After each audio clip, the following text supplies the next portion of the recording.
gracias, estimado Gabriel. Bueno, estimados docentes, menos mal no me han estado diciendo eso que el título de tal, grado de tal, es poco elegante eso. Bueno, vamos a mi obra. Una vez, tal vez como broma, una señorita me dijo, impotente. Bueno, ¿cómo que impotente? Sí, porque, bueno, vamos a suponer que es mi esposa, impotente.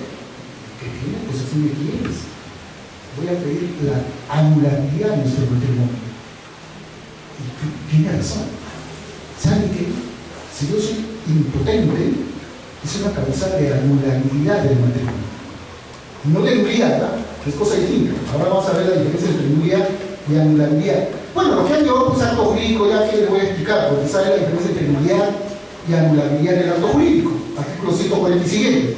Pero en cuanto a familia, tienen cierta, si bien es cierto, sirve de base tanto para lo patrimonial como para lo extrapatrimonial, el libro de acto jurídico, pero ciertas connotaciones distintas tiene en el libro de familia. Y básicamente por eso, porque el libro de acto jurídico, si bien es cierto, tiene connotaciones tanto patrimonial como extrapatrimonial, pero sigue una tendencia más patrimonial de, no crean que es básicamente de la doctrina francesa, más de la tendencia del negocio político alemán, la baja Gesetzbuch de 1900.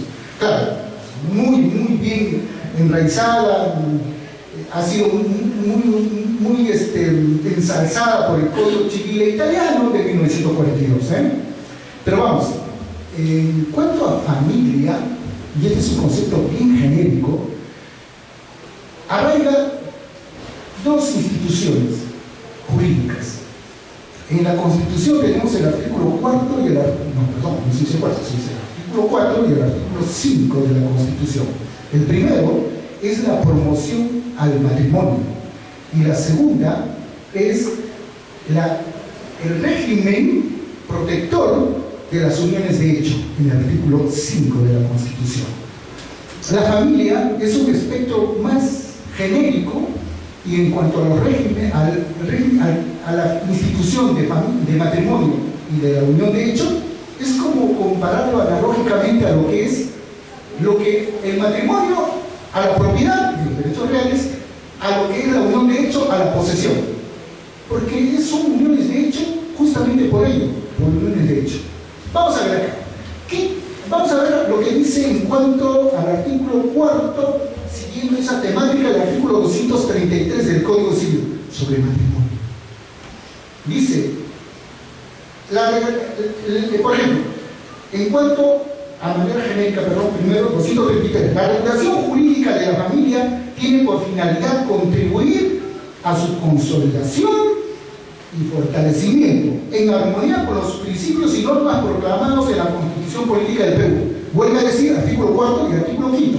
El artículo 233 está, en realidad, tomando en cuenta tanto lo matrimonial, la afiliación matrimonial, como la afiliación extramatrimonial. Si nosotros nos damos cuenta, ustedes saben por qué la familia, y aquí aboco a lo que decía yo, la diferenciación en el libro de acto jurídico, tiene cierta matiz distinta en el libro de familia. ¿Cuáles son los tres pilares del matrimonio? Tres pilares del matrimonio. Y acá me aboco a la primera tendencia sobre el matrimonio. ¿Cuál es qué? A ver, dígame. Un pilar, son tres pilares. Ay, profesor, pilar, no, pilar. Estoy hablando de pilares, esas columnas vertebrales del matrimonio. ¿Cuál cree que es? Uno, ya le doy a ayudar. La asistencia, diálogo, no, yo dialogo también con mi vecino y para nada va a ser mi esposo. Pilar, asistencia, es un pilar. ¿Dónde está? Miren, mira, para que no digan, les voy a citar todavía textualmente lo que dice su Código Civil. Dice, los cónyuges se deben recíprocamente, artículo 288, no digo el primero, pero voy al segundo, asistencia, artículo 288, la segunda parte. ¿Qué implica asistencia?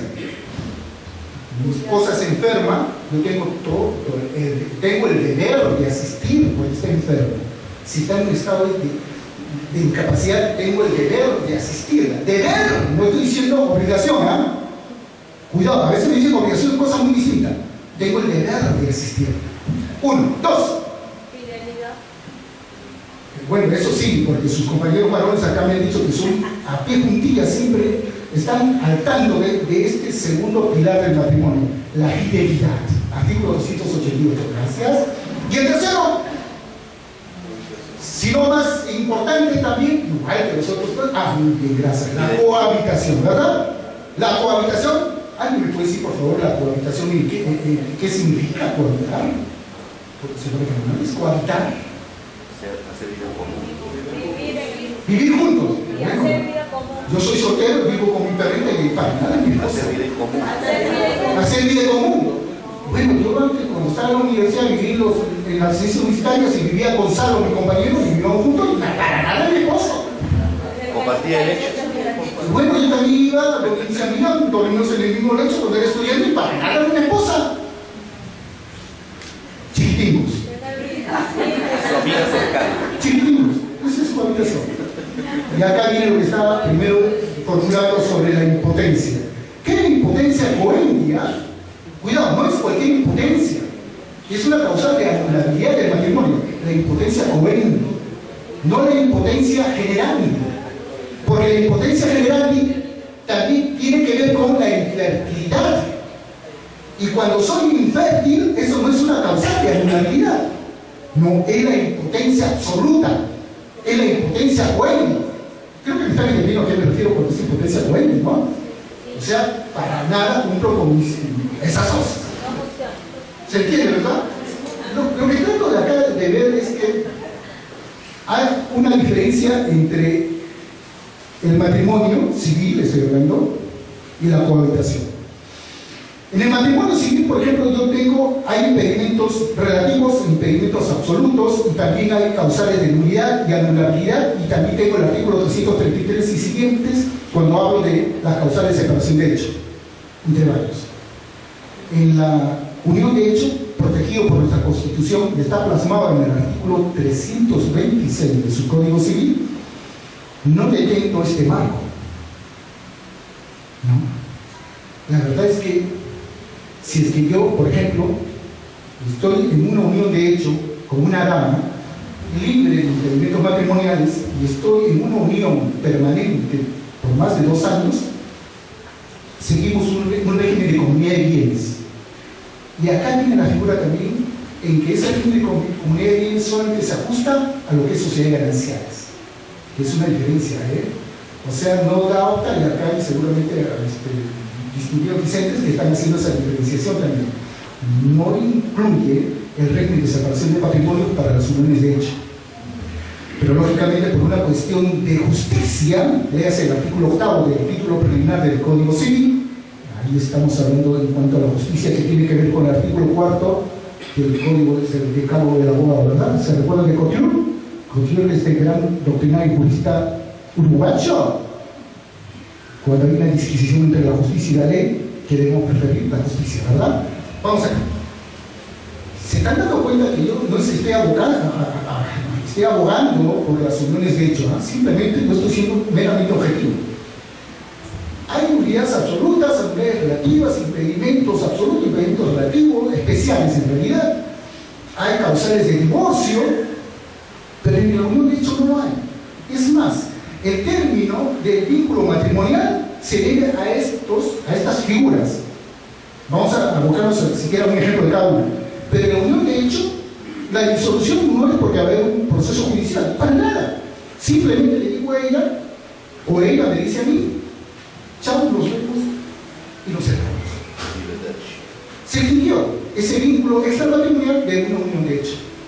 Claro, deja un régimen muy especial porque si es un abandono, ya eso vamos a ver después. Vamos a analizar el artículo 326 del Código Civil. En cuanto vamos a hablar del matrimonio, ya hemos visto que son 3 pilares: asistencia, fidelidad, cohabitación. Muy bien, esos son para casar, de los que son cónyuges, esos son los 3 pilares. Tenga presente a su vez que para contraer matrimonio hay 4 etapas. Es una de la declaración del proyecto matrimonial, la publicación del proyecto matrimonial, donde, por ejemplo, cuando está publicado, cualquier persona puede decir, me opongo, puede plantear una oposición en contra de esa declaración de matrimonio, del proyecto matrimonial. Después viene la declaración de capacidad. Y acá hay una cosa muy interesante, cuidado, ¿no? A veces me dicen, doctor, ¿qué pasaría si yo estoy, por ejemplo, allá en la punta del cerro, allá por una provincia lejana donde no hay posta siquiera? ¿Y cómo hago para la certificación médica? Que yo puedo tener la capacidad, por ejemplo, que estoy libre, o sea, físicamente apto, sin ningún propenso no, esté con una enfermedad contagiosa que pueda poner en peligro a mi prole. Entonces aquí solamente es suficiente una declaración jurada. Una vez que se ha pasado por las 3 etapas, viene la celebración del matrimonio, donde lógicamente aquí viene el sí y el no. Por ahí me podrán decir, profesor, un impedimento del matrimonio puede ser sordomudo, ciego-sordo, como en Shakira decía, bueno, esa canción del matrimonio. Puede ser un impedimento para el matrimonio el que sea ciego-sordo, sordomudo. No, porque el inciso 3 del artículo 43 ha sido derogado, ¿verdad? Porque el inciso 3 del artículo 43 hablaba de estos sujetos de derecho, de estas personas naturales, y eso ha sido derogado. Ahora sí son sujetos capaces. ¿Se entiende, verdad? Y decía todavía con falta de discernimiento.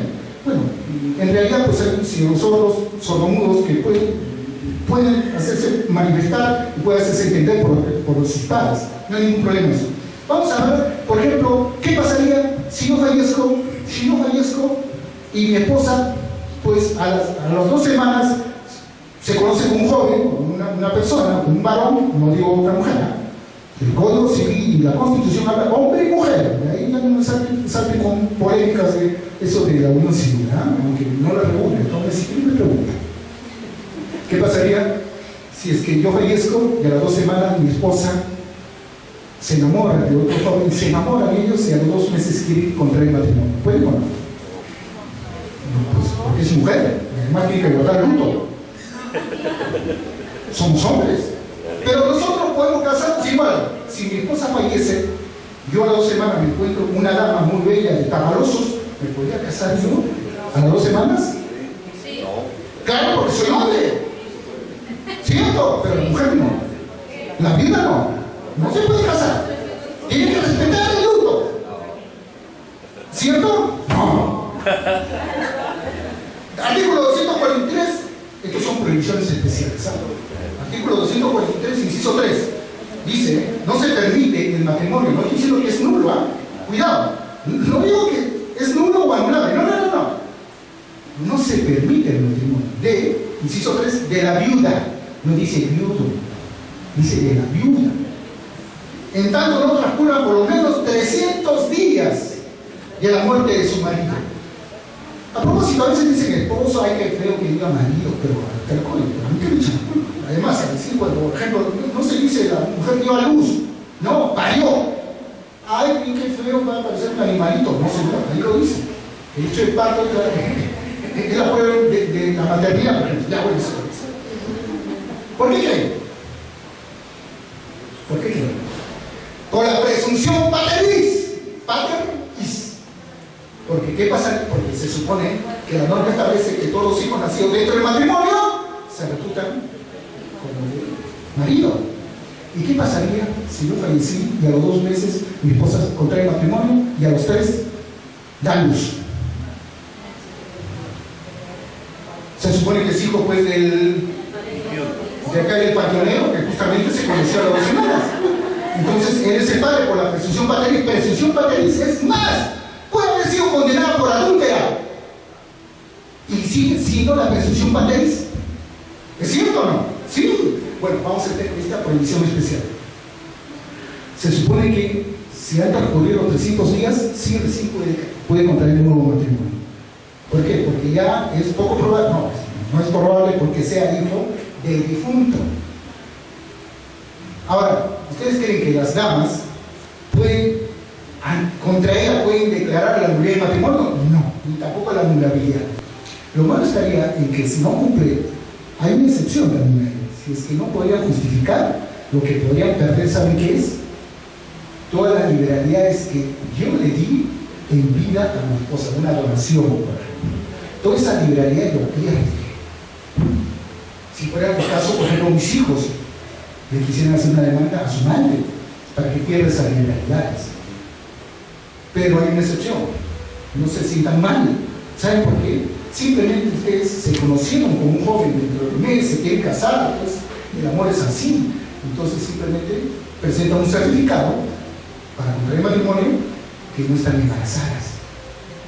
Con el certificado médico, en el cual está aprobado, el certificado médico oficial, o en todo caso, a veces dicen, mira, una gestión en el Ministerio de Salud. No, vayan a la posta con un certificado médico. Y eso lo presenta, no hay ningún problema. ¿Acaso tiene que ser el hospital? No, una posta nomás, no le cuesta mucho también. Entonces con ese certificado se puede casar. Hay cositas a veces que hasta tiene que hacer proceso judicial para eso. ¿Para qué? No, certificado nada más. Es igual, por ejemplo, para que se pueda casar un menor de edad. Un menor de edad de 17 años se puede casar o no. Claro que sí, pero con dispensa judicial. Y estoy hablando de los impedimentos, no se puede casar un menor de edad. Pero a veces, y he visto, y a veces eso, tienen que tener cuidado. Quieren iniciar un proceso de conocimiento, pero un proceso no contencioso de dispensa judicial de matrimonio de menor de edad. No, una declaración jurada donde el padre así no quiera a la madre, porque la madre puede decir, ay, mi hijo, mi bebé, ¿cómo se va a casar tan chiquito, guaguito? Y el padre dice, bueno, yo diría, ¿no? Ya que vaya a hacer su vida, ¿no? Ya es hombre, si quiere casar, que se case, pues. Entonces, solamente con mi consentimiento podría otorgarle la dispensa, yo, una declaración jurada, que lo presente, que va a presentar mi hijo ante el registrado civil o la municipalidad. Entonces, cuidado, porque esos casos, así hay que tener cuidado. Vamos acá. Dice, los impedimentos absolutos son los adolescentes, los que adolescentes de enfermedad crónica, contagiosa y transmisible por herencia. Bueno, ya saben que aquel que sabe que tiene, por ejemplo, una enfermedad, por ejemplo, no enfermedad, bueno, enfermedad se puede decir con el SIDA, pero cuando todavía no está, o sea, no se ha presentado todavía, se supone que está infectado con el virus del VIH. Eso no es un impedimento, ¿o sí? ¿Es un impedimento? ¿Qué creen? El que esté infectado con el virus del VIH. Antes de esta modificatoria, antes no era un impedimento. Justo porque decían de transmisión sexual. Ahora sí, porque dice de contagio que puedes, porque se supone una madre que es contagiada por el varón y asiste con retrovirales, siempre hay una posibilidad que este nene, cuando nace, pueda también adquirir el virus del VIH. Aunque la ciencia es mucho avanzado, ya dice que hay cierto cuidado, pero de todas maneras hay la posibilidad, no podría, es un impedimento también. Antes de la modificatoria no era impedimento, ahora sí. Los casados. Mire, es un impedimento y es una causal de nulidad. Y lo que acá me llama la atención también, y es sujeto de investigación, en una tesis al respecto, por ejemplo, el que mata, yo por ejemplo, vamos a suponer, mato a mi esposa y después me quiero casar con mi cuñada, ustedes recuerdan a mi cuñada muy guapa, dígame, ¿es un impedimento absoluto? Sí, es un impedimento. Es un impedimento. Pero también dice que es causal de nulidad. No dice que es causal de nulidad. No dice. Y qué raro, dirá. Porque si es un impedimento pero no es causal de nulidad, para eso tenemos el artículo del título criminal que nos dice: es nulo todo acto jurídico que contraiga al orden público y las buenas costumbres. Entonces, por ese extremo podría pedir la nulidad de ese matrimonio de aquel que mató a su esposa y después se quiere casar y se casa después con su cuñada. O por ejemplo, del adoptante con el adoptado. También igual. Es un impedimento, pero no es causal de nulidad y anulabilidad. Cosa rara, ¿verdad? Igual me voy al artículo 5, todo acto jurídico que vaya contra el orden público y las buenas costumbres es nulo. Por ahí podrías entrar. Pero cuando hablo de los casados, que en el inciso 5 nos habla que es un impedimento absoluto, pero lo más es esto, es causal de nulidad también. El problema sabe dónde radica. Usted sabe que por acto jurídico el acto nulo se puede convalidar, ¿sí o no?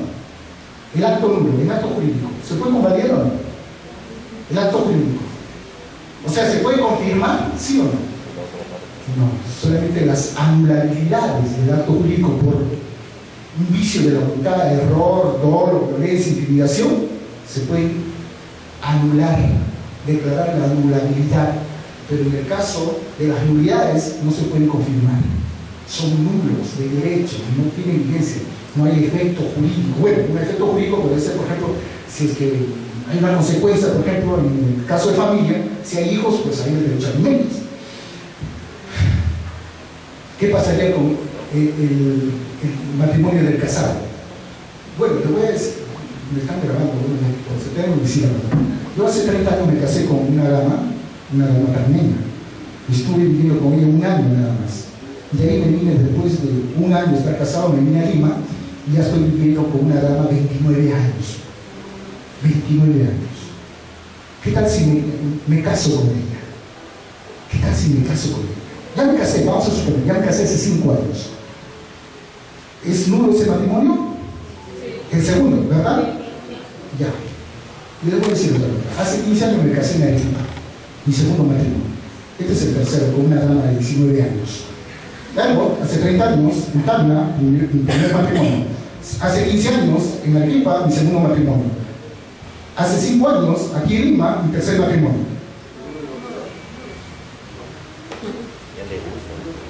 Maestro. ¿Me puedo casar con 3 damas o no? ¿Cómo que no? Una cosa que no deba. Una cosa que no deba, pero bueno. Además no está interconectado por la ley, no está interconectado. ¿Me puedo casar? ¿Hay impedimento de la ley? Sí, hay. Ah, muy bien. En lo penal me van a denunciar por viga, mi primera cosa.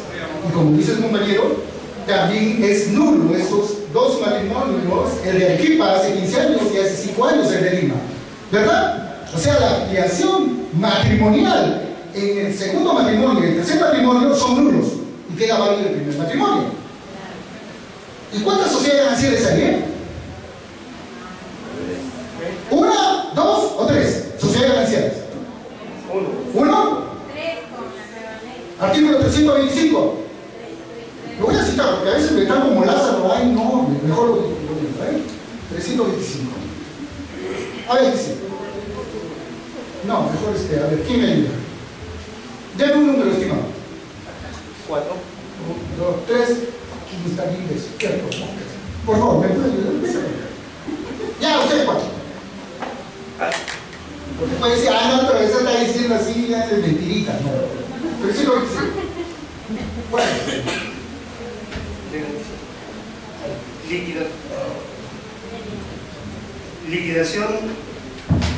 Liquidación de varias sociedades de gananciales. Artículo 325. Siempre que haya de ejecutarse simultáneamente la liquidación de gananciales de 2 o más matrimonios contraídos sucesivamente por una misma persona, se admitirá en efecto de inventarios previos a cada matrimonio toda clase de pruebas para determinar los bienes de cada sociedad y, en caso de duda, se dividirán los gananciales entre las diferentes sociedades, teniendo en cuenta el tiempo de su duración y la prueba que se haya podido actuar acerca de los bienes propios de los respectivos cónyuges. Gracias. Una, son 3 sociedades gananciales. 3 sociedades gananciales. Con mi primera esposa, les voy a decir algo, también compramos un departamento que está evaluado en 100.000 soles. Con mi segunda esposa también compramos un departamento que está evaluado en 100.000 soles. Con mi tercera esposa, la actual, bueno, no la actual, también un departamento que cuesta 100.000 soles. Vamos a suponer que fallezco. ¿Cómo se dividen los bienes? Vamos a suponer cuantitativamente. 50.000 para mi primera esposa por sociedad ganancial. 50.000 a mi segunda esposa por sociedades gananciales. 50.000 a mi tercera esposa por sociedades gananciales. Y quedan 150.000. ¿A dónde van esos 150.000? A la primera esposa. Muy bien, a la primera esposa. ¿Y saben cuál es el problema aquí? Achachao, dirán. ¿Qué pasa si he vivido, no me casaba, he vivido 3 años en Tacna con un Sadama? He convivido 3 años. He convivido hace 15 años con esa dama de Arequipa, también por el lapso de 3 años.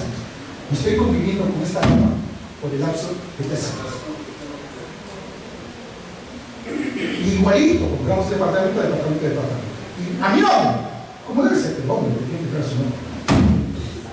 ¿Cómo hacer? ¡Ah! El artículo 325. ¿What? Pero el artículo 325, ustedes lo saben como habían tachado. ¿Qué dice el artículo 325?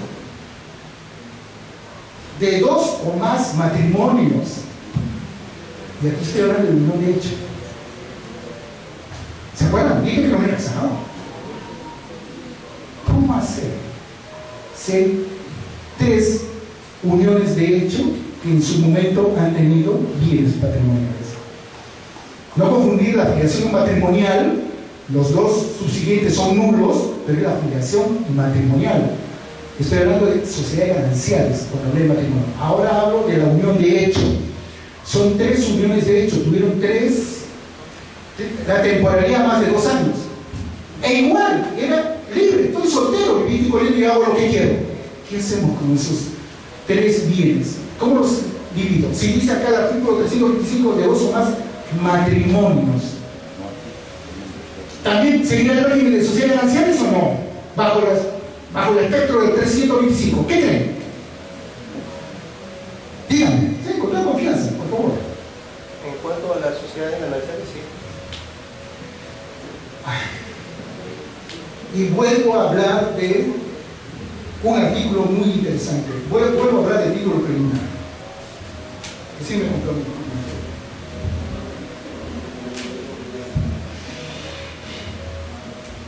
La ley que establece excepciones o restringe derechos no se aplica por analogía. Pero, contrario censo.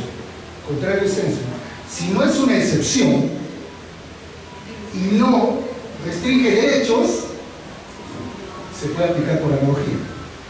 Es más, es por justicia.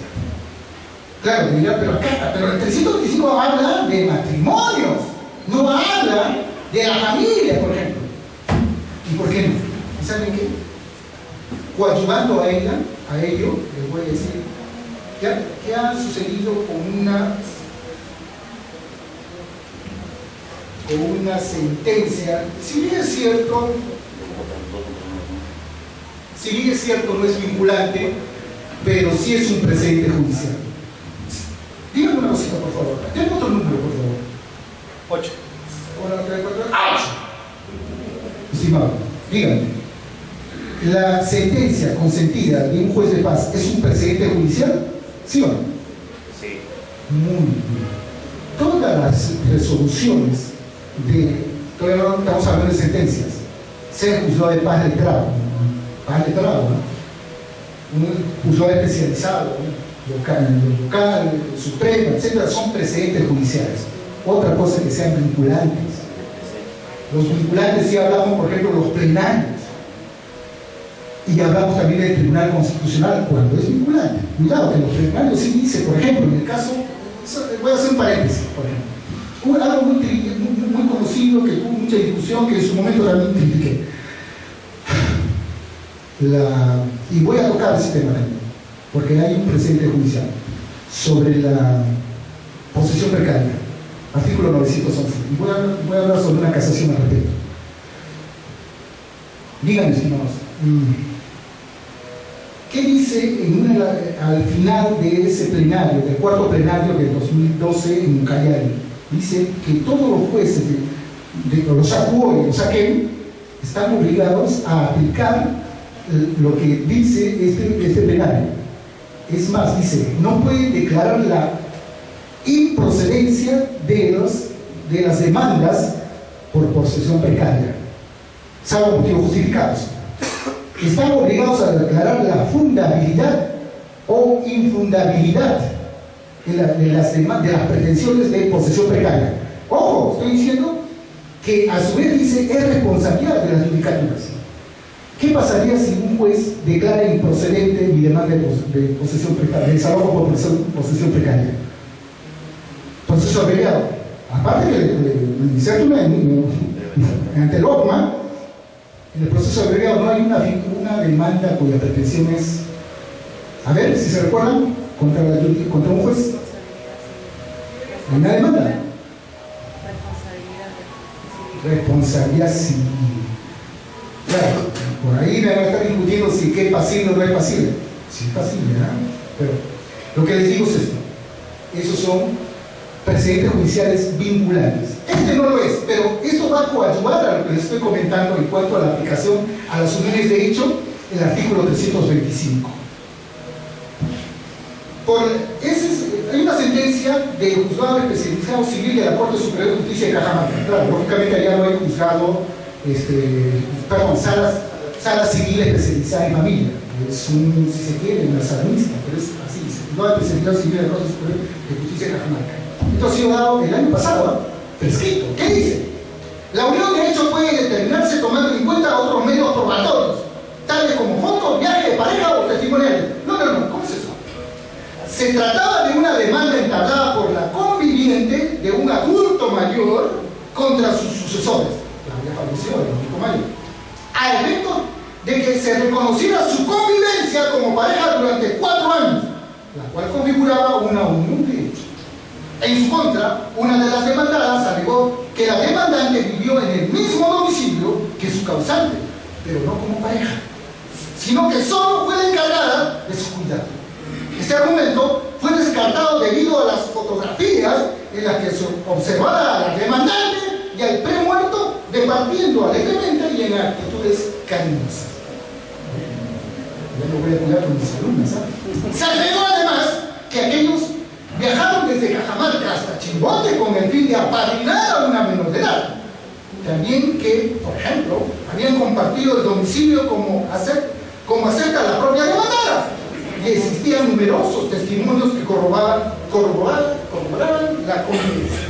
Sin embargo, el fundamento más importante de la sentencia lo constituye la opinión de un sector doctrinario que sostiene la exigencia de prueba escrita es excesiva si se considera la dificultad de contar con documentos escritos. En una relación familiar que se caracteriza por la oralidad o por la simple concurrencia de circunstancias de comportamiento que revelan su existencia. Precisamente, la prueba testimonial, la que asume mayor relevancia en asuntos de derecho de familia. En consecuencia, considera debería eliminarse tal requerimiento. ¿Cuál es? ¿Se acuerdan? En las uniones de hecho, artículo 326, lo que se ha dicho del artículo de... En una de las partes dice 326, está acudiendo, o sea, en contra del principio de prueba escrita.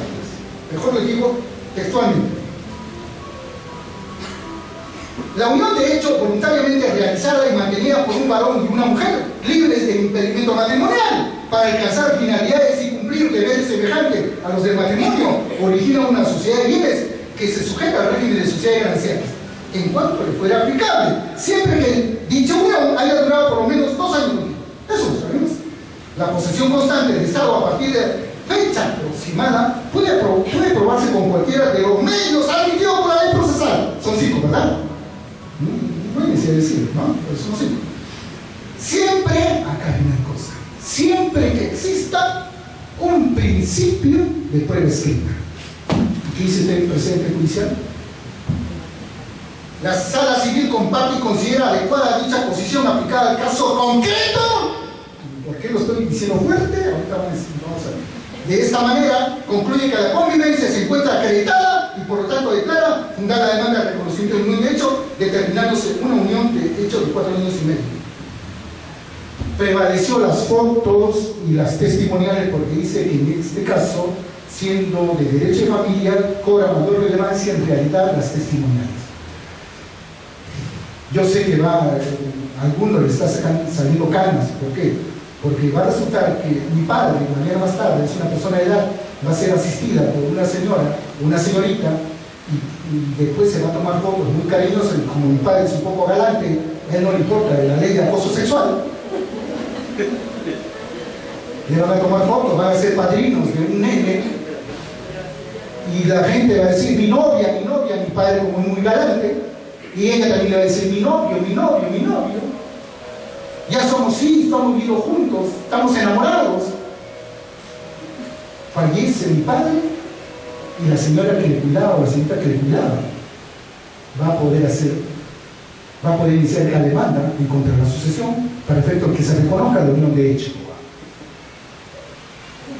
Ese es el problema. Pero acá hay una cosita. Yo me pongo, o sea, le voy a dar trucos en qué lado estén, en parte demandante o demandada. Lógicamente le estoy diciendo de la parte demandante, ¿dónde voy? Pero si fuera la parte demandada, ¿por qué? Porque la parte demandante va a decir, tengo el precedente judicial. Esta sentencia en Cajamarca, el número, todo lo da. Y si usted es la parte demandante, yo voy a decirlo, pero la parte demandante, ahora me pongo del otro lado. No. Dice acá, posición aplicada al caso concreto. Y este caso no es igual a otro. Nuestro Código Civil, la verdad le voy a decir, está un poquito desfasado, estoy siendo benévolo, porque en realidad debería ya modificarse en muchas instituciones. Mejor les hablo del libro de sucesiones, que es el más monstruito y Frankenstein de todos los libros, porque han hecho un acopio de varias legislaciones suiza, portuguesa, francesa, alemana, etcétera, que han convertido nuestro libro de sucesiones en todo un tríngulis y contradicciones entre ellas. Bueno, están cobrando mayor fuerza las uniones de hecho. ¿Y por qué hablo de registrar? ¿Y por qué no registrar? Si ya aquí me está diciendo, oiga, no está registrada, igualito voy a poder heredar. Y máxime, si voy a terminar el artículo 326, dice: la unión de hecho termina por muerte, por ausencia, por mutuo acuerdo o decisión unilateral. En este último caso, el juez, para conceder a elección del abandonado una cantidad de dinero por concepto de indemnización o una pensión de alimentos, además de los derechos que le corresponden de conformidad con el régimen de sociedad de gananciales. Y seguimos con el régimen de sociedad de gananciales. Tratándose de la unión de hecho que no reúna las condiciones señaladas en este artículo, el interesado tiene expedita en su caso la acción de enriquecimiento indebido. Las uniones de hecho que reúnan las condiciones, acá mismo, señaladas en el presente artículo, producen respeto de sus miembros, derechos y deberes sucesorios. No hay necesidad que estén registrados. ¿Se entiende, verdad? ¿Pero por qué se esté registrado? Para evitarme esto, pues. Para evitarme. Está en el término delito, porque si estuviera registrado, ¿qué problema va a haber de procedimiento de convivencia, de unión de hecho, de concubinato? No habría razón de ser. Ahora, no hay necesidad que usted también que soliciten, por ejemplo, una demanda aparte del procedimiento de la unión de hecho y en otro, una demanda de la de sucesión. Lo acumulan, pero tienen que acumularlo, tienen que decirlo expresamente. Si no lo acumulan, el juez no puede ir más allá del territorio. Si ustedes dicen la unión de hecho, pues solamente la va a declarar para las sociedades gananciales, mas no va a declarar para cuestiones de sucesión. Por eso, entonces, ¿cómo lo acumulo? Como acumulación objetiva, originaria, accesoria, alternativa, ¿cómo? Facultativa, perdón. ¿Cómo? Estimados alumnos, estimados docentes, las acumulaciones pueden ser también, puede haber dos pretensiones principales, están en el Código Procesal Civil, acumulan como dos pretensiones principales, evítense problemas. Vamos a seguir con la parte del matrimonio. ¿Y saben qué? ¿Saben por qué tiene que modificarse el Código Civil? Porque tengo tantos artículos, tantos subcapítulos que hablan del matrimonio, y solamente tengo un artículo que me habla de la unión de hecho. Y también cobra fuerza las uniones de hecho. ¿Saben por qué? Hay una ley, ustedes saben que el nepotismo es una figura penal por la cual pues uno no podría contratarse, por ejemplo, a que esté entre el cuarto grado de consanguinidad y segundo de afinidad, ¿verdad? Pero no habla del concubino. Pues la ley 30.294 modifica el artículo 1 de esta ley del nepotismo donde se inserta también esa prohibición a los concubinos, a los señores de derecho, a los convivientes. Miren, si me da obligaciones, si me da limitaciones, ¿por qué no también tener esos derechos? ¿Por qué no la unión de hecho darle todas esas connotaciones propias que se ha ido ganando con el transcurrir del tiempo? Es un principio constitucional que está en el artículo 5. Ya se está asimilando tanto la filiación matrimonial como la filiación extramatrimonial, hablando de parejas, hombre y mujer. Entonces tendría que haber una modificación en esta parte. Lo malo que hay, ¿saben qué? Por ejemplo, hay muchos vacíos. Un ejemplo. Cuando yo otorgo, por ejemplo, sucesiones, vamos a suponer que mi hijo atenta contra la vida de mi esposa, que es su madre. Su madre, lógicamente, podría desheredarlo en el testamento, ¿verdad? Sí. ¿Sí? También dice que yo podría desheredar a mi hijo de mi testamento por atentar con la vida de mi cónyuge. ¿Cierto? Pero no dice conveniente. La ley 30.007 es expresa cuando dice qué artículos ha sido modificado del libro de sucesiones. Y también habla de este artículo 326, la última parte. Pero no modifica esta parte, por ejemplo, en cuestiones de desheredación. Entonces tiene que haber una reestructuración del Código Civil. Por poner parches, eso ha provocado que haya lagunas. Mientras más parches, hace decaer y hay más lagunas. Claro, yo sé que me están mirando un poquito con el ceño fruncido, algunos me van a decir, pero oiga, si usted me va a poner todo llano, todo limpio, todo equilibrado, ¿por qué no están los abogados? Justamente donde nosotros entramos a tallar cuando hay disquisiciones en las normas, cuando hay vacíos en la ley, cuando hay contradicciones en la ley. Es donde justamente entramos a tallar nosotros los abogados para hacer las adecuadas interpretaciones. Pero para eso hay que estudiar. Para eso hay que saber doctrina. No hay que ser codiguero nada más. Tenemos que tener en cuenta las excepciones. ¿Y saben qué? Un gran aporte es la doctrina jurisprudencial. La doctrina jurisprudencial, sobre todo las vinculantes, son aquellas que nos van a apoyar. Y por eso cuando hacemos nuestras demandas, nuestras apelaciones, por ejemplo, siempre vamos a detectar pie de páginas. Es pertinente, ¿saben por qué? Porque eso apoya y aporta a la judicatura para que pueda tener un enfoque y usted le apoye para poder fundamentar a su favor una pretensión. ¿Me dejan entender, verdad? Ya. Una cosa también que me causa un poquito de enervamiento en realidad, esta norma por la cual se dio la separación de hecho. ¿Se acuerdan, no? ¿Cómo se llama esta? La congresista populista, después, ¿cómo se llama esta señora que congresista que puso su espada donde la daban pies, creo? ¿Cómo se llama? Sacieta. La doctora, no sé si es doctora, perdón, pero la abogada Sacieta. Se dio la ley de separación convencional, que modificó el artículo, agregó más bien el artículo 333 por la de separación convencional. Lo que me causa un poquito de enervamiento es este artículo. Ya se me trata de estoy con el casetón nervioso. Mira, el artículo 333. Perdón. Acá está. Ya. Cuando se da esta norma, nos dice el inciso 11 del artículo 333, que es causal de separación de hecho, pero también lógicamente para el causal de divorcio, la imposibilidad de hacer vida en común debidamente probada en proceso judicial. La imposibilidad de hacer vida en común es causal de divorcio. Es un divorcio remedio. Pero, ¿y cuáles son los cánones de la imposibilidad de hacer vida en común? ¿Qué pasa si me caso y después mi esposa en el día del... ¿Cómo le llaman cuando el día se llama? La noche nupcial, ¿cómo se llama?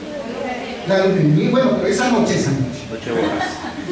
Bueno, ya realmente esposa, pues, ¿no? O sea, con el tabillo correspondiente, dice todo igual que un momentito me voy a la toilette, ponerme pues guapo para ti, cosa mínima. ¿Y qué tal si yo salgo y pues salgo el proceso? ¿Qué pasó? Yo pensaba que era un hombre, hecho y derecho. Eso no significa que son choquitos, no. Yo pensaba que eras macho menos. Lo que pasa es que para aparentar las figuras. Y yo me comporto de una manera desarrollada, le hago pasar vergüenza, mi esposa pues es una persona que tiene cierta connotación social, y le hago pasar vergüenza. ¿Sería causal de divorcio por este inciso? ¿Creen? La imposibilidad de hacer vida en común. Los mismos legisladores no se han puesto de acuerdo. ¿Saben por qué? Y acá hay una cosa muy interesante en cuanto a los impedimentos. No, anulabilidad, en la anulabilidad del matrimonio. El inciso, bueno, el artículo 277, ya vimos el artículo 7, el inciso 7, perdón, del impotente, ¿verdad? Bueno, impotencia coherente, no tiene ganas.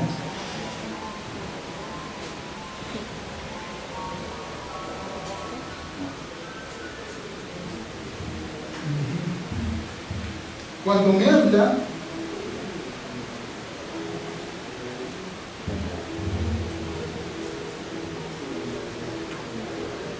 un minuto.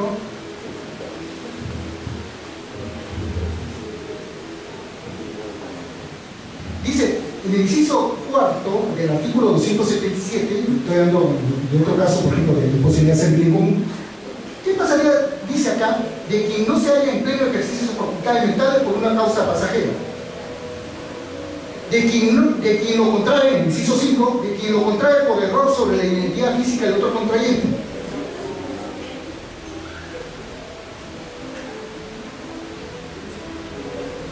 ¿Qué pasaría en casos de que una persona vive una vida desordenada? ¿Podría ser causal? Si yo digo, por ejemplo, si es que yo, por ejemplo, salgo en ese momento del closet, me va a demandar por ello. ¿Y para qué está el inciso del artículo 333? ¿Para qué está el inciso?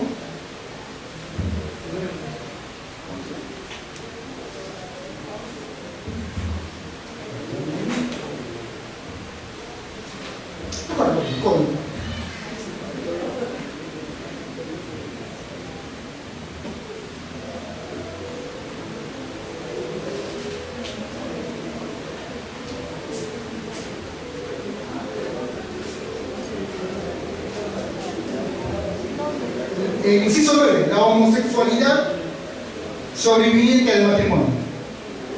Si ustedes dicen que bajo el espectro de la imposibilidad de hacer vida en común, en el inciso 11, si yo salgo del closet, es un ejemplo, ¿y para qué está el inciso 9? La homosexualidad sobreviviente al matrimonio. Los mismos legisladores no se han puesto de acuerdo en cuanto a los alcances de este inciso, la imposibilidad de hacer vida en común. Muy subjetivo. Es una norma abierta, le dicen, pero lo malo es que es muy subjetivo, como están comentando. Sí, es cierto. No hay un parámetro que diga cuáles son los aspectos para hacer vida en común. Ahora, me dicen, por ejemplo, ¿qué tal si yo soy un toxicómano y vivo una vida desordenada, soy un alcohólico? ¿También por ello? Eso es la imposibilidad de hacer vida en común, porque yo no trabajo, me dedico a... bueno, estoy en servicio. ¿También sería por ello? No, pero acá también está, en otro inciso. Este inciso, este divorcio remedio, la verdad que no sé la razón por la que está. En realidad no debería estar, porque trae a confusión. Ah, a propósito, una acotación. A veces me dicen, en esto de la homosexualidad, ¿qué pasaría si supongamos yo salgo del closet y mi esposa, pues dice, me demanda por divorcio por causal de homosexualidad sobreviviente al matrimonio? Y yo después, cuando contesto la demanda, digo, no, señor juez, no es sobreviviente al matrimonio. Lo que pasa es que yo he tenido, hasta están las fotos de mi novio hace 5 años. Ahí está la testimonial de mi novio hace 10 años. No es sobreviviente al matrimonio. Yo fui homosexual desde que nací. Yo nací así. Porque es una orientación sexual, por si acaso no es una opción sexual. Declarada fundada la judicatura porque dice la homosexualidad sobreviviente al matrimonio. No, por eso es interpretación. No es la homosexualidad el que uno sea homosexual después del matrimonio, no. Es el conocimiento que tenga la parte agraviada de que el otro o otra es homosexual. Es el conocimiento. Prácticamente con un término de prescripción. También hay una casación muy interesante de la que les voy a comentar. Y eso es lo que traía a colación justamente con lo que hablaba de derechos reales. El estado de convivencia con el titular del derecho de uso, de habitación, lógicamente, constituye título alguno para poseer. ¿Se acuerdan que hablamos de posesión precaria, artículo 911? Muy bien. Acá está la casación 1784 del 2012. Eso, no se preocupen, esta casación era una para que les digan todos ustedes. Esto es del año 2015. Prescrito. ¿Saben cuándo se ha publicado? El 2 de marzo de este año. Sí. Dice, la actora, la suegra, interpone una demanda de desalojo por ocupante precario contra la demandada. No les he dicho. La suegra interpone una demanda de desalojo por ocupante precario contra la demandada, quien ocupa el inmueble en materia de desalojo en virtud de la relación convivencial con el hijo de la demandante. ¿Se entiende, no? ¿Sí? La Corte Suprema hace aplicación de los artículos 1026 y 1028 en derechos reales, uso y habitación, con lo que se justificaría la posesión de la demandada en virtud de la extensión del derecho de uso y habitación del bien sublitis otorgado a favor de su conviviente, de su hijo. ¿Se entiende, no? Es un derecho real de uso y habitación, lógicamente gratuito. Tanto el acuo como el aquén, bueno, acuo está hablando de primera instancia, aquén en de segunda instancia, ampara la pretensión formulada. La demandada al formular recurso de casación alega que no es ocupante precaria. Recuerden ustedes el artículo 911. ¿Quién es precario? Aquel que no tiene título alguno o el título defensivo. Y que su posesión se debe a la relación de convivencia con el hijo de la demandante, el mismo que la llevó a vivir al inmueble en materia de desalojo. Bueno, vamos a hablar de derecho de uso y habitación. Estoy expresando lo que dice la casación, ¿no? La Suprema hace aplicación de los artículos 1026 y 1028 del Código Civil, con lo que se justificaría la posesión de la demandada en virtud de la extensión del derecho de uso y habitación del bien sublitis otorgado a favor de su conviviente. Así, literalmente. De lo expuesto se puede advertir que el derecho de uso y habitación que otorgó la demandante, la suegra, bueno, no es su demandante, son convivientes, a su hijo se extiende por excepción a la familia de este. Es decir, a su conviviente, la demandada, y a sus menores hijos, que la demandante no solo autorizó, sino también consintió que su hijo y su familia habiten parte del inmueble, hecho que se puede corroborar con la partida de nacimiento y el documento nacional de identidad perteneciente a la demandada, en los cuales se consigna la dirección del inmueble.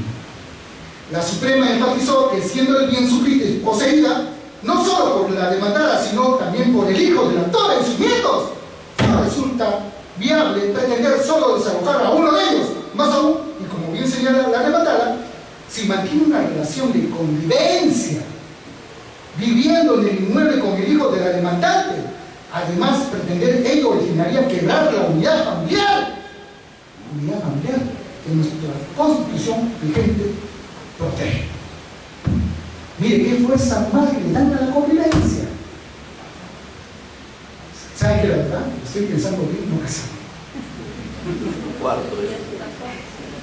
Sí, es lo mismo. Miren, es lo mismo.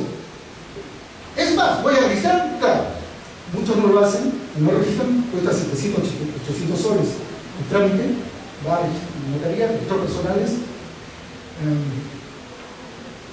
¿Acaso si es que por ahí me quiero pegar una carita al aire, mi conviviente registrado me va a demandar por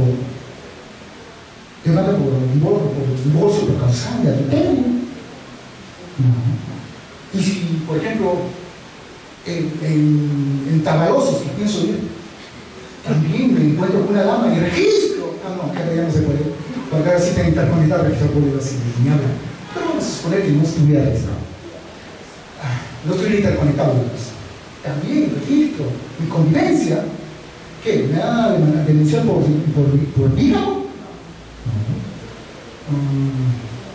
Dígame una cosita. Si es que yo estoy iniciando uno de los impedimentos del matrimonio o de las nulidades o anulabilidades, ¿me podrán demandar la nulidad mi conviviente registrada? Tampoco. No estoy haciendo, de verdad, no me miren mal, pero objetivamente, las convivencias tienen tanto peso y protección constitucional que tienen una civil con el matrimonio civil. Ya está llegando a un punto en que no hay diferencia. ¿Es malo eso? No. La familia es la familia. Está protegido constitucionalmente. Que la Constitución dice que hay distintas formas de familia. Claro, por ahí me dirán entonces que se reconozca el matrimonio homosexual. No, es otra cosa.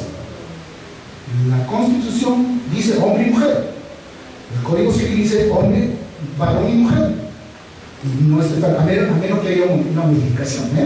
Bueno, como normalmente son conferencias de posición, yo quiero que me hagan las preguntas, háganme llorar, por favor. Háganme las preguntas muy difíciles. A ver, yo sé que hay algunas preguntas, díganme por favor, antes de seguir. ¿Hay alguna pregunta? Háganme, con toda confianza. Ya reitero, los principios de promoción al matrimonio, es lo que regula el matrimonio civil. Y otro, el principio de reconocimiento integral de las uniones de hecho, son principios constitucionales, artículo 4, artículo 5, respectivamente. Así que no tiene ninguna diferenciación en cuestiones de protección de la familia. Y por cierto, cuando habla del hijo que se presume matrimonial, aunque la madre declare que no es de su marido, o sea, condenado como adúltera, es causal que el hijo, es causal de entre un matrimonio, es causal que ya no esté configurado como hijo del esposo. Siempre está la presunción paterna. Y miren acá una jurisprudencia.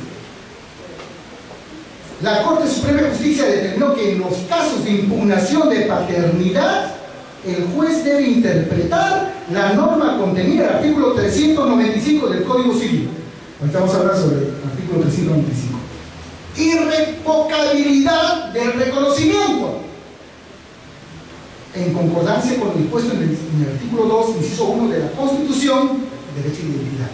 Y el artículo 6 del título preliminar del Código Civil presente, también derecho a la identidad. Sobre la verdad biológica, en razón a que el derecho a la identidad del menor incluye tanto el derecho a conocer a sus verdaderos padres como el derecho de liberar sus apellidos. ¿Cómo está eso? A ver. Este contrario censo. Y hay presente y vinculante en la sala del Callao, que quedó consentida. Pero, bueno, es un presente oficialmente vinculante porque es ante la sala civil del Callao. No fui abogado. Vamos a suponer nada más. Vamos a suponer. Vamos a poner un nombre, vamos a poner un nombre, Néstor. Mi esposa, pone un nombre cualquiera. Florcita. Bueno, ya estamos 5 años casados y tiene un hijo con mi esposa. Así yo no vaya a afirmar, somos casados. Así no vaya a afirmar, pues, es mi hijo. La presunción paterna nació del matrimonio. Bueno, pasan 2 años, no cuento, 2 años y medio. Y durante todo ese lapso, pues yo amo a mi hijo, ¿no? Es un hijo. Padre hay uno solo. No soy así, ¿no? Bueno, pero ¿qué resulta? Mire cómo yo, ¿no? O sea, guapo. Pero mi hijo, grindito, fue celeste. Y mi vecino, bueno, yo vivo en 300, vamos a poner un nombre, 300. Mi vecino que vive aquí, 302. Ya, 301. 301. Viene y me dice, vecino, bueno, vecino, y eso no tapa partida. Así igualitos. Le voy a decir la verdad, vecino. Dígame, vecino. ¿Se acuerda que usted siempre viajaba a dar sus conferencias allá a Trujillo? Sí. Saque la cuenta del vecino. Y vive mire usted, su hijo, miren a mí y miren usted. Y me doy cuenta, pues, ¿no? Distinguidos. Se supone que la norma establece también que la única forma que podría mi vecino de poder ser padre de mi nene es que yo conteste la paternidad. Lo dice la norma. Está expreso. A mí no me echen la culpa. Está. O sea, se supone el artículo 364, por ejemplo, la acción para contestar la paternidad corresponde al marido. Está expreso. ¿Y qué tal si yo digo no importa, es mi hijo? ¿Me van a obligar a demandar? No, es mi hijo. ¿Qué pasaría ahí? Estimados presentes, en base a la Convención de los Derechos del Niño, artículo 7.1, en base al artículo preliminar del niño adolescente, el derecho a la identidad. Y ganó el proceso, mi vecino 301 es un ejemplo, me ganó el proceso, me demandó a mi esposa y a mí por el derecho sobre ese niño, por la verdad biológica. ¿Se entiende, verdad? Parecería que no, pero así es. Y hay un precedente judicial ya si están interesados en hacer una tesis al respecto, me piden nomás, lo tengo que decir. Estimados, es que no puedo decir no, nada. Acá viene esta casación, contrario al censo. Dice, casación, bueno, del 30 de diciembre de 2014, también es 30 de diciembre de 2014. De donde se desprende que el supuesto padre demanda la nulidad de la partida de nacimiento del menor ante la municipalidad correspondiente por encontrarse viciado debido al dolo proveniente del engaño de la madre del menor al obligarle mediante amenazas a reconocer o a afirmar una paternidad indebida y nula debido a que de la prueba del ADN que se practicó resulta que por 100% que no es el padre biológico. El esposo, el que ha reconocido.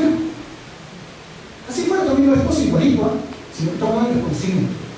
Impugne ese reconocimiento. A propósito, el reconocimiento no es irrevocable, ¿verdad? ¿Se acuerdan? El reconocimiento de un hijo, de un niño, es irrevocable. Vamos a ver. En primera instancia declaran fundada la demanda en razón a que del informe pericial se ha defendido que no existe vínculo parental que lo una con el menor, por lo que tal pretensión debe ser atendida, considerando además el interés superior del niño y el resguardo de su derecho a la identidad. En segunda instancia, la CUO, revocan la apelada y declaran infundada la demanda en atención a que la norma imperativa contenida en el artículo 395 del Código Civil establece la irrevocabilidad del reconocimiento, por lo que una vez llevado a cabo no se puede impugnar. Segunda instancia. Salvo excepciones como el error, dolo y violencia que en el presente caso no han sido probados fehacientemente y que además la prueba de ADN no es un hecho suficiente para solicitar la anulación, debido a que también debe concurrir el supuesto de una voluntad viciada, puesto que la voluntad sola no es suficiente. En atención a lo anteriormente señalado, la Sala Suprema concluye que el reconocimiento de paternidad o maternidad es un acto irrevocable y exento de modalidades, por lo que se debe interpretarse de manera sistemática con la integridad de nuestro ordenamiento normativo jurídico. Esto es de conformidad con la Constitución, que establece el derecho al nombre, y con el artículo 6, artículo 1 del Código Civil Adolescente, que señala la verdad biológica, según el cual el derecho a la identidad del menor incluye el derecho a conocer a sus verdaderos padres y llevar sus apellidos. O sea, el padre también puede revocar, a pesar que dice que es irrevocable. No. Corte Suprema, 30 de diciembre del año pasado. A mí no me echen la culpa. ¿Sí? La Convención de los Derechos del Niño, inciso 1, artículo 7, por si acaso. Y también está en el inciso 1 del artículo 2 de la Constitución del 93, ¿ah? Inciso 1, artículo 2 de la Constitución. Acá hay una cuestión muy interesante. Y lo que en un primer momento había hablado. las nulidades virtuales. ¿Cómo es eso de nulidades virtuales? Bueno, en realidad es un producto de imprecisiones, ¿ah? De lo que había comentado en el primer momento. Dice, el matrimonio del adoptante con el adoptado y el matrimonio del procesado por el homicidio doloso de uno de los cónyuges con el sobreviviente. Tales casos no han sido previstos expresamente como causales de nulidad o ni siquiera de anulabilidad. No obstante, que constituye expresos impedimentos matrimoniales conforme a los numerales 5 y 6 del artículo 242. O sea, son impedimentos. Pero no dice que son causales de nulidad ni de anulabilidad. Y estos dos supuestos. Pero se habla de nulidad virtual. Vean la figura. Les sugiero que noten, concéntrense bien, porque pueden darse en este problema. Usted quiere pedir la nulidad del matrimonio o la anulabilidad del matrimonio del raptor con la raptada o del que mató a su esposa, por ejemplo, pero no es nulidad, o sea, no está comprendido. ¿Qué hago? Pues nulidad virtual. Y esto se basa en el artículo 5 sobre acto jurídico que contravenga el orden público y las buenas costumbres. Eso nos dice la doctrina, por si acaso, Hay otra cosa muy interesante también. ¿Se acuerdan sobre la ley 19.990? Bueno, nuestro padre, seguramente estaba en cierto, señor, con la 20.530. Por favor, no me digan 19.990, 20.530, no es técnico, o sea, no es adecuado un abogado hablar de esa manera. Se dice como debe ser, 19.990, 20.530, por ejemplo. Bueno, vamos acá. Hay una sentencia del Tribunal Constitucional, fue dado en el año 2006, pese que en el año 2005 se dio una contraria a la del 2006, que voy a hablar en estos momentos. Dice, es el caso que la demandante solicitó y se le otorga una pensión de viudez conforme con el decreto ley 19.990, alegando tener una declaración judicial de unión de hecho. 2006. Yo sé que lo saben, que se le puede otorgar una pensión de viudez, y eso es lo malo, discriminatorio también, rebajado, distinto a lo que se da en un matrimonio civil. Yo no sé por qué, la verdad es que eso también es cuestión de que en un análisis del Tribunal Constitucional se hace una demanda. Bueno, vamos acá. Que en el año 2006, mire cómo toma fuerza desde el año 2006, la calidad de las uniones de hecho en cuanto a derechos protegidos. Le otorgan la pensión de viudez por efectos de la unión de hecho. Pero ustedes me dirán, pero el año 2005 es contradictorio, porque también hay una sentencia del Tribunal Constitucional, a su vez, que dice lo contrario. No, pero nosotros no estamos como en el sistema anglosajón. En el sistema anglosajón, más bien, las jurisprudencias más anteriores tienen mayor peso que las nuevas. Caso contrario con el sistema romano-germánico. En el sistema romano-germánico, las resoluciones que son más novedosas, más actuales, que las anteriores, tienen mayor fiabilidad en ese sentido. Entonces nosotros nos debemos a lo que estipula la sentencia del Tribunal Constitucional del año 2006.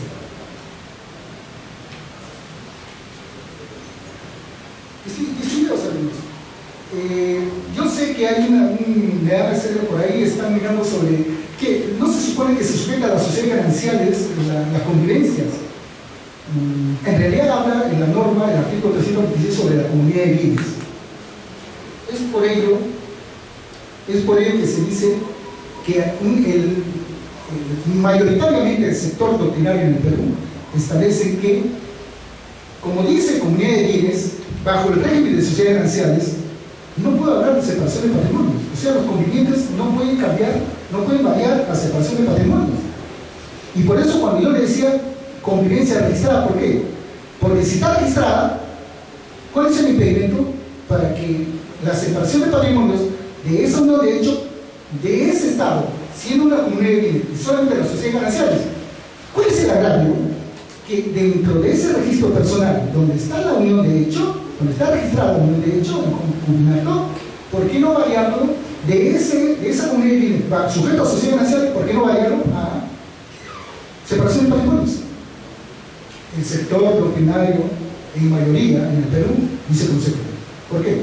Porque es una comunidad de bienes.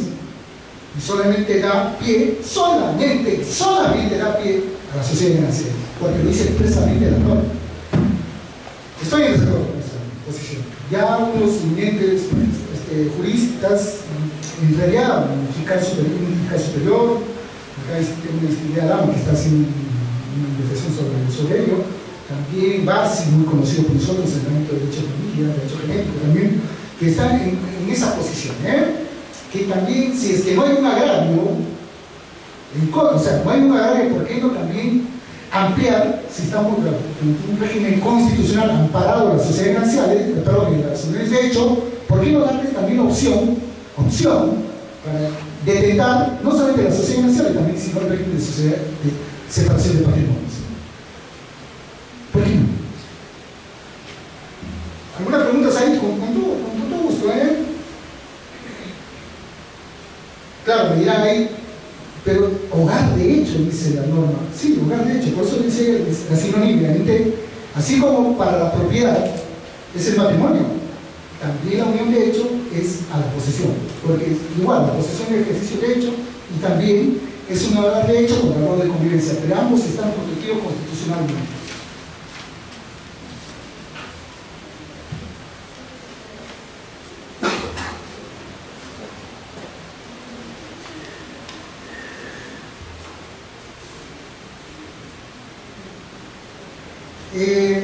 Lo que había comentado hace un momento sobre el casado, o sea que es una nulidad, esa es una de las cosas que nos separa, que nos diferencia de la acepción que el libro de acto jurídico sirve de base tanto para el patrimonial como para el extrapatrimonial. Y en cuanto a la nulidad no se puede confirmar, o sea, no se puede convalidar.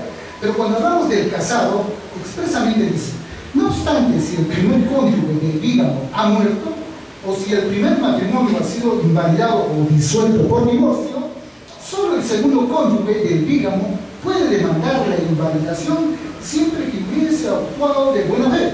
La acción caduca si no se interpone dentro del plazo de un año desde el día en que tuvo conocimiento del matrimonio anterior.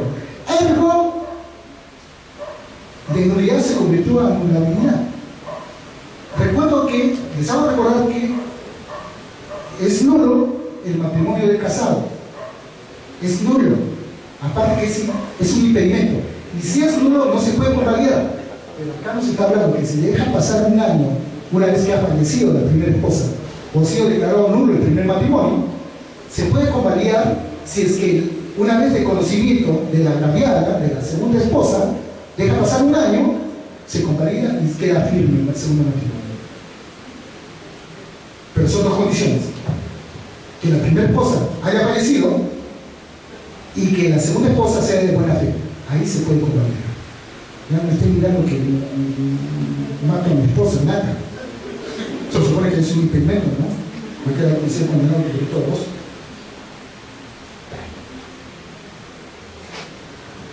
En cuanto a lo que es el régimen patrimonial del matrimonio, hay una norma muy interesante, el artículo 241.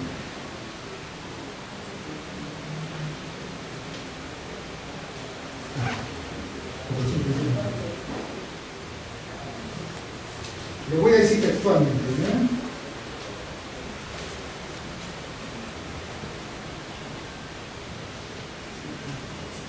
¿Qué pasaría si es que con mi esposa vivo con mi esposa, digamos, 5 años, y después de esas locuras de amor me voy de la casa y abandono?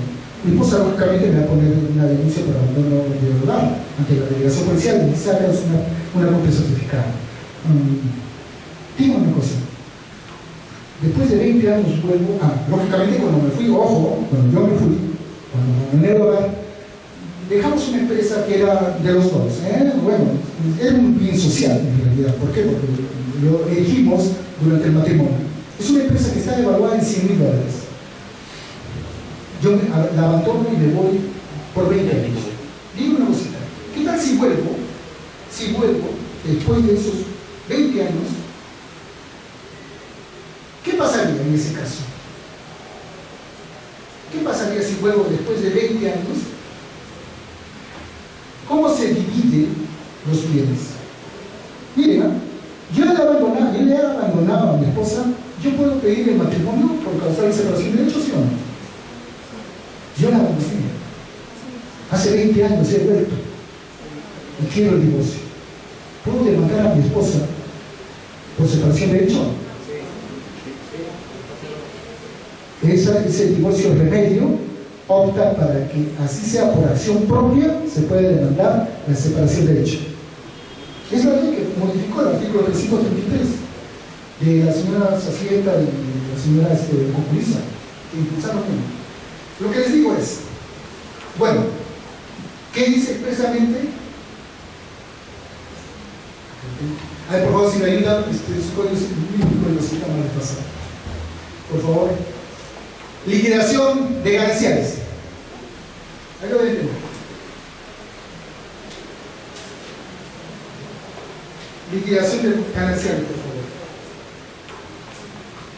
En realidad, dice la norma que el que abandona pierde las gananciales durante el lapso que duró la separación. ¿Se entiende, verdad?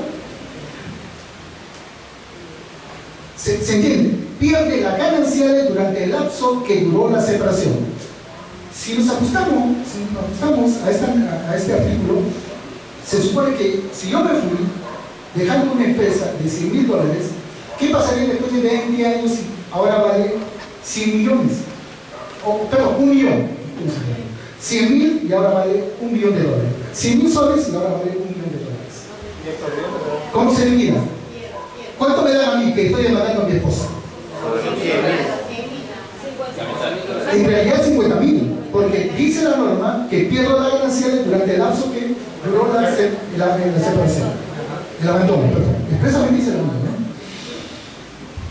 Pero por hacer la modificatoria sobre la extinción de las gananciales en esta norma modificatoria de separación de hecho, dice expresamente, modifica y dice que se extingue la liquidación de gananciales, se extingue las gananciales desde el inicio del abandono. Dice, se retrotrae. ¿Qué implicaría eso?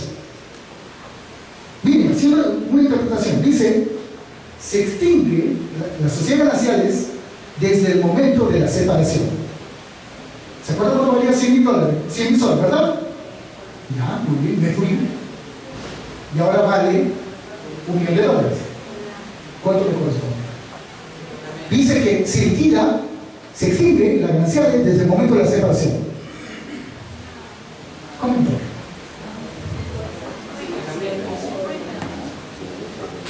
A ver un momentito. Si se liquida la gananciales, se extingue las gananciales desde el momento de la separación, se supone que desde el momento de la separación me hubiera correspondido 50.000, ¿cierto? Pero mi esposa ha hecho uso y usufructos de esos 50.000 míos. Y esos 50.000 míos han tenido frutos. Yo no estoy hablando de gananciales, porque ya se extinguió desde el momento de la separación, hace 20 años, cuando costaba 50.000 mi parte, si hubiera liquidación en esos momentos. Pero se entiende que la norma dice se liquida desde el momento de la separación. Entonces me hubiera correspondido 50.000. Y si retrotraemos 50.000, ¿y ahora cuánto vale? $1 millón.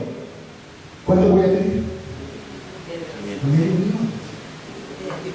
Porque se liquidó pues desde el inicio.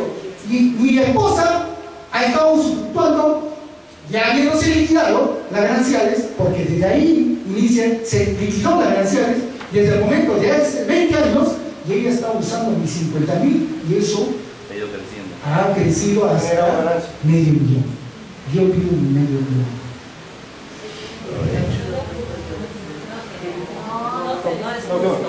No sé, no es justo. ¿Acaso estoy diciendo que es justo? A mí no me echen. ¿Por qué me miran mal a mí? Y durante ese tiempo, si es que ha tramitado un proceso de divorcio. No hay problema. Si es que al año siguiente, a los 2 años, ahí liquidaba pues las gananciales. No hay ningún problema. Pero acá estoy diciendo yo qué pasa si 20 años ha recorrido. bueno, me siento indebido, pero el hecho está en que esta norma me ha traído un problema. Que si yo soy abogado del esposo que ha abandonado, yo digo, si se ha liquidado, se extingue la gananciales desde el momento de la separación, costado civil le correspondió 50.000, he quedado subfructuado, ya ha crecido, y ahora cuesta su parte, cuesta medio millón. No, pues yo no me he trabajado para eso. Pero te está diciendo así, se extingue la obligación. Y ella está trabajando con 50.000. Yo sé que no es justo. Ya. Yo sé pues cómo demandar. Yo, si estoy de la parte de la esposa, sé cómo hacerlo. Pero también si estuviera de parte de la esposa, también sé qué hacer. ¿Por qué? Porque hay contradicción en la norma, pues. Por eso es rico nuestra profesión. Porque nos hace creer, nos hace pensar y sabemos en qué parte estamos. Profesor, está enseñando usted mañoserías. No sé. Nosotros tenemos la culpa, tenemos responsabilidad compartida. ¿Sabe por qué? Por elegir a estos señores que nos hacen, que se rodean de asesores que no saben dar las normas apropiadamente. Nosotros tenemos la culpa de la compartida. Responsabilidad compartida, ¿verdad? Eso es lo que está pasando últimamente, distinguidos. Y es lo malo de nuestras legislaciones. Porque estamos haciendo acopio de malas normas. Es que no hay un equipo técnico. Mire que en el Poder Judicial, en el Ministerio Público, hay personas, abogados, grandes doctrinarios que podrían coadyuvar eso. Qué envidia cuando se nombró la Comisión Revisora del Código Civil de 1936. ¿Sabe por qué? Porque fueron 5 miembros, 4 eran ex decanos del Colegio de Abogados, presidido por Gustavo Lechera. Uno fue fiscal supremo, los 5 eran sanmartines. 4 de ellos fueron también decanos del colegio, decanos de la Facultad de Derecho de la universidad, y fueron rectores los 4 de ellos. El quinto se dedicó pues a la Fiscalía Suprema. Eran insignes doctrinarios, se rodearon de lo mejor. Por eso nuestro Código Civil del 36, con todas sus fallas, fue el más sistemático.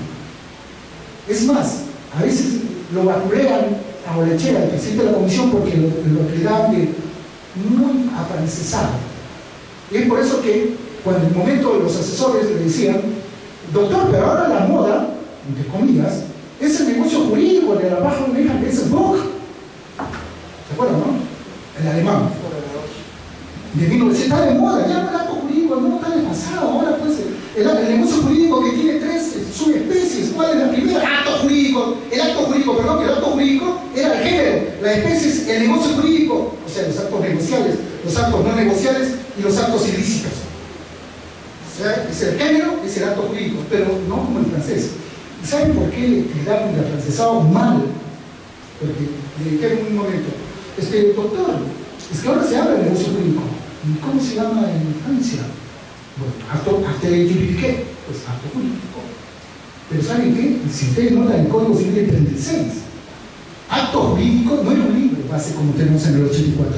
Acto jurídico era la parte general del libro de obligaciones, eminentemente patrimonial.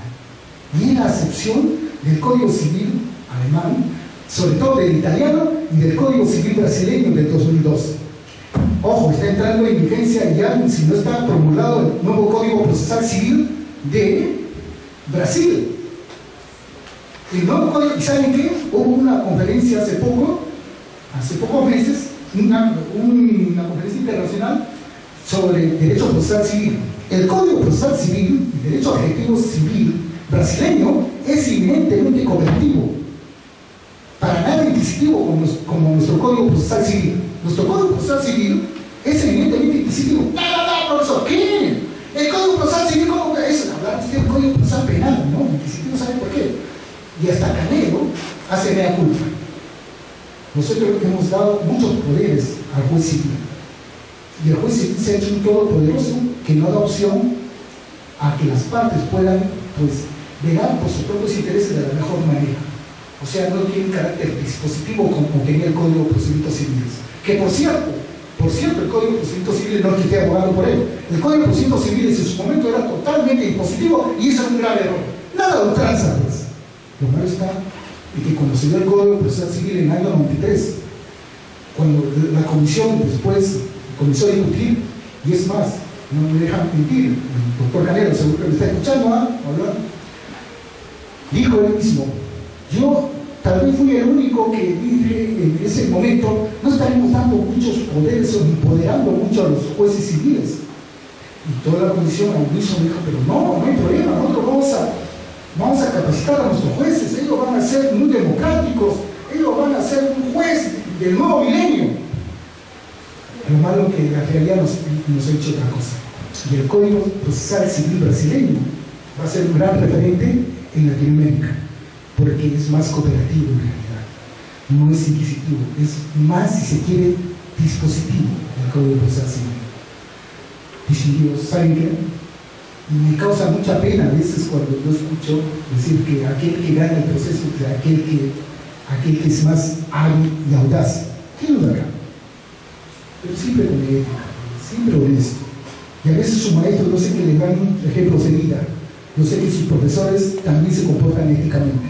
Yo sé que sus profesores también en un momento, los que son egresados y eminentes abogados que acá nos acompañan, recuerdan eso, ¿no? Cuando le decían a sus profesores, ser un hombre justo, sigue el artículo 4 del futuro. Y tres cosas muy importantes ya, hombres y mujeres. Bueno, también los abogados, que cuando vamos y hablamos con las jueces, nos acude bien, pero hay que ser educado, pues. Y a esto viene a colación. Tres cosas muy importantes de un abogado. ¿Y qué no debe entender? Hablar bien. ¿Cómo es eso hablar bien, profesor?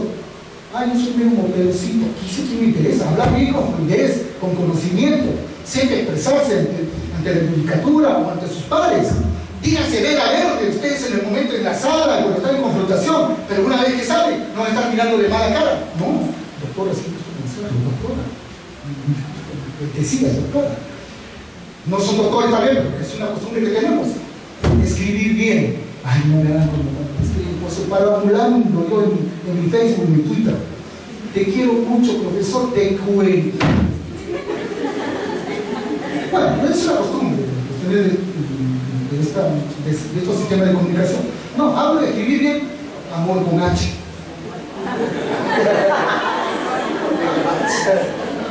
Ustedes han cogido la carrera de Derecho y saben lo que se han metido, ¿no? Saben lo que se han metido. Nosotros no somos ingenieros. Disculpadme, no son médicos.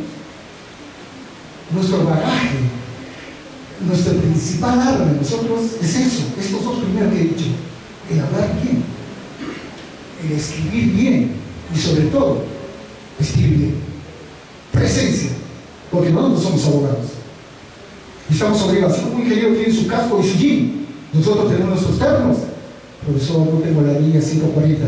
Eso no me interesa, estoy hablando de tener presencia. Te decía, soy abogado. A eso se mete. Bueno, pues quiero hacernos algunas preguntas por ahí, por favor. En todo caso, muchas gracias. Muy amables.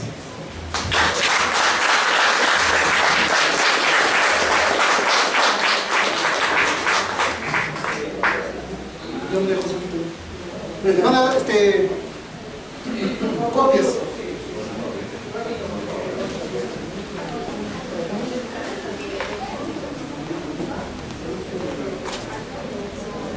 Hay cosas muy importantes ahí.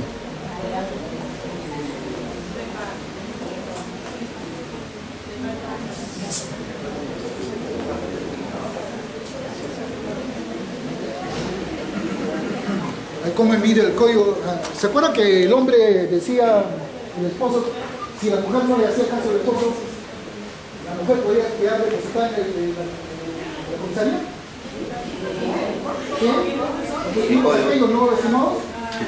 Sí, si la mujer no seguía nuestro paso, por ejemplo, éramos destacados y vamos por trabajo a otra ciudad, si la mujer no nos seguía, pobre de ella. Código Civil de 1850.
fiscales, por favor, le voy a pedir que esperen aquí 5 minutos, estamos terminando de imprimir los nombres, para que no se genere un poquito de...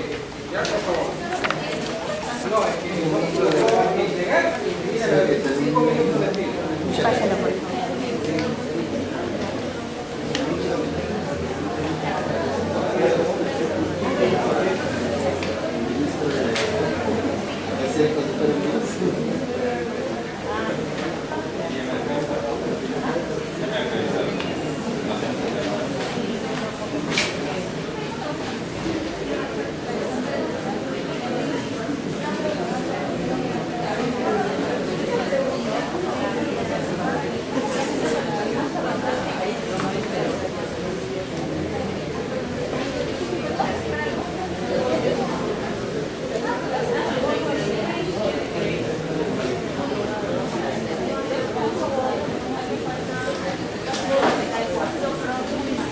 Pero que lo revise, ¿no?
Bueno, ya tengo que... Muchas gracias. ¿Saben qué? Una sugerencia. Los doctores, acá abogados, estudiantes de Derecho, para sus tesis, agréguense mi Facebook. Por si acaso no voy a contestar los chateos, sino que cuelgo material, test, o sea, lagunas en el derecho, contradicciones en las normas, y ahí ustedes van a ver muchos temas de investigación. O sea, les estoy dando todavía la solución masticadita. Ámbito penal, civil, de todo rubro, hasta Indecopy, hay temas de tesis. O sea, porque no me hagan tesis, pues, cuál es la relación, por ejemplo, cómo afecta la violencia familiar y el feminicidio, o cuáles son la incidencia del aborto en el INSE. Ya, pues no se pasa. Háganme, por ejemplo, en derecho a obligaciones. ¿Han escuchado la indeterminabilidad de...? Por ejemplo, yo puedo dejar el legado, por ejemplo, a quien yo quiera, dentro de mi tercio disponible, puedo dejar el legado, por ejemplo, a mi secretaria Paquita, ¿le puedo dejar mi oficina o no? Dentro de mi tercio disponible. ¿Le puedo dejar o no? ¡Claro! ¡Claro! ¿Le puedo dejar? Pero ¿y qué pasaría si yo en mi testamento digo, dejo legado de bien mueble indeterminado? Pero a mí que me echa, ahí está la norma, legado de bienes muebles indeterminados. Y si usted va al artículo 219, inciso 3, ¿qué dice? Es nulo el acto jurídico cuando es el objeto física o jurídicamente imposible, o cuando sea indeterminable. ¿Y por qué me hablan en el libro de sucesiones legado de bienes indeterminados? Lo que pasa es que Osterling, Avendaño Valdés y la NACA ya en familia y sucesiones están disociados, pues. Uno no domina al otro. Y por eso me hacen estas cosas. Tema de tesis. Hágame de eso. De esto, por ejemplo, da pie sobre el concubinato también. ¿Cuánto hay para investigar? Por ejemplo, vamos a suponer, Miren, ¿ah? 3 hermanos. Ay, venga por acá. Acompáñenme mejor. Por favor, venga. Acompáñenme. Usted tiene un hijo, ¿ah? Usted tiene 5 hijos, ¿ah? Yo soy la madre.